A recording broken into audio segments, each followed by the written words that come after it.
he says, I don't want anything for it. He says, this is what you need to go the rest of the way. And I said, okay. I start reading it. It's written by Elihu Pleasant Bay, and from what I understand, through Peter Moon. He's recently spoken to the author, Pleasant Bay, and he definitely wants to talk to me and get in touch with me because he's never heard of a white guy getting out there and talking about this stuff. So this is like an enigma and an anomaly to him as well. But it was bound to happen at some point, okay? So at one point, as far as this of course helped formulate a better structure to doing these kind of lectures. And of course, during the time frame of my experiences with the crone, one of the things that she had taught me, we had, these were like educational paranormal experiences. This is why I have a hard time associating with what's referred to customarily as the abduction phenomena. A lot of those issues, people, they have a victim complex, and that wasn't me. So early on, even in my 20s, I felt like there was something different about me that didn't exactly fit. These people feel like they've been raked over hot coals. I feel like I'm Superman. So there's something going on here. One of the things that the crone had burned into me was that she would not always be there. Things would happen. She would have to make a major sacrifice and decide what side she was on finally. Because, of course, she's part of this extraterrestrial council, and as with everything, there's good and bad on any council. And they were looking for an excuse to label her as a traitor, treasonous, because she had the stench of humanity on her because she decided to side with human beings. And the crone is what you might refer to as one of the praying mantis types, an ancient healer, okay? Been around since, time immemorial, very ancient race. There's only a few of them left. So, yeah, it's very tall, about, 9 feet over me, okay? But one of the things she says is, since I will not always be here for you, she says, you will come across others, mentors of your own kind, and she says, you will listen to them, men and women, and she says, they will teach you the things you need to know to fill in the gaps so that you can go the rest of the way. That was the other major realization that came in the early 30s, was that a lot of these mentors and teachers, a lot of them were white, but they were getting information from people who were all of color and hue. And that was another realization, too. It's like, where were they getting the information from, okay? With that in mind, I can tell you why the lecture is structured the way it is, what it says on the syllabus: history, health, and wealth, okay?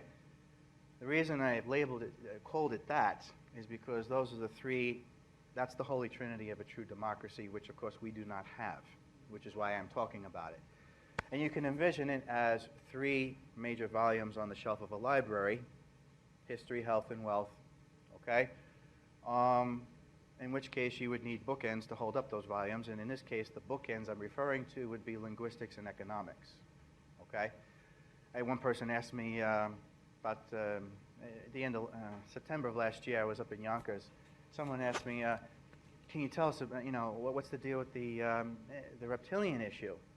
I said, if you want to understand that thing, okay, that whole issue with abduction phenomena and reptilian contact, you must first learn about real estate investing.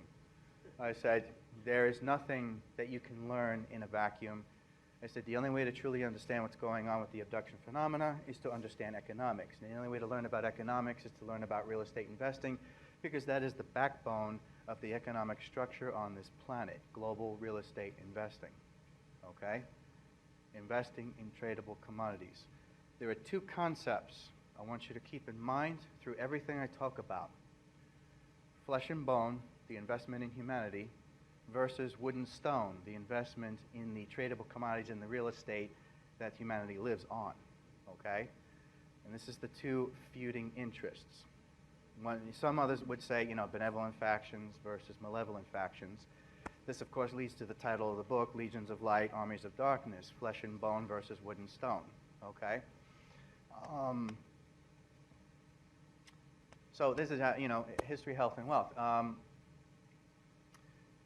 The way the lecture is done, and granted, if I get through the history section, I'll consider it a success. There's stuff from the health and wealth part of the lecture that I'll just intersperse throughout as background info. We may not get to that part of it. Like I said, there's a lot to talk about just as the history part. And even though I call it history, health, and wealth, the real vision you should have in your mind is that the history is used as the foundation, and the health and wealth issues are then built on top of that, okay? So we don't necessarily have to get to those things, although they are key components to understanding history in a repetitive, pattern-like cycle. As the old phrase goes, those who do not learn from history are doomed to repeat it over and over. Mark Twain said some kind of variation like that. Let's see. The two aspects of the lecture to keep in mind is one of my mentors, his name is Phil Sparks, he deals a lot with the hollow earth stuff. He heard me talking one day. He says, come here. He says, you have, much the same way that Peter Moon did. He says, come here, I have to show you something. You need to know about this. He ends up exposing me to the Robert Morning Sky cosmology. And when I start talking about it, it's going to sound like I'm talking about the Zecharia Sitchin cosmology, okay?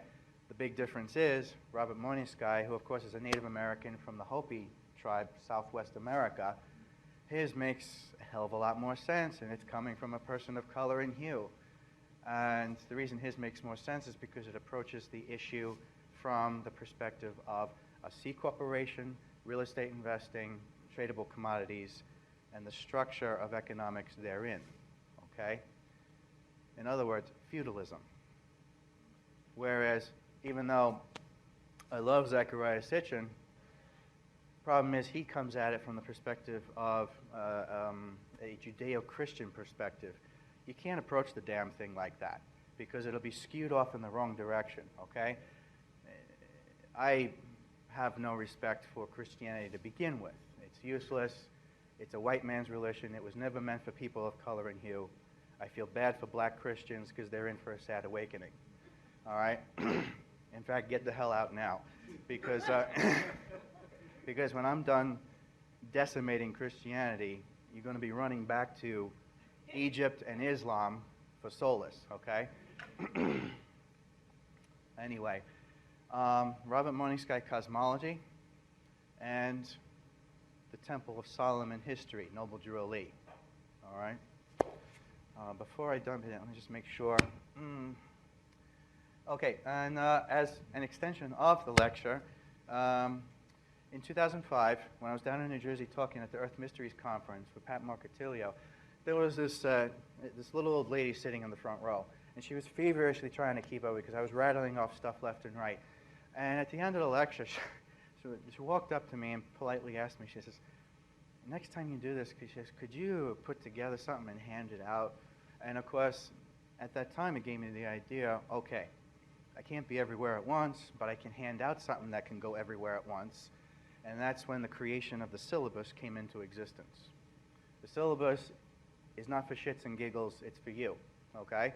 I don't just do it for my health. The damn thing is 15 pages long. It takes time to staple that shit together, okay?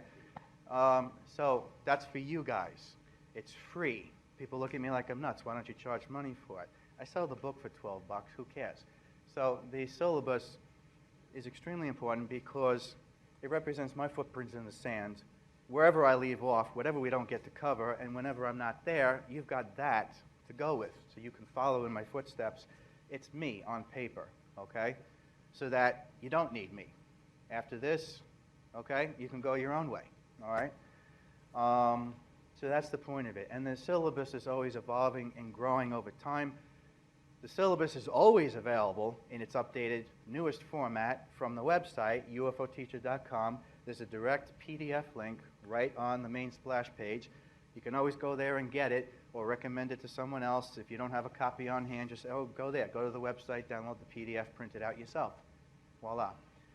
And that's how you can spread it around the world as well without me, okay? Because I won't be here forever either, but the syllabus will, okay?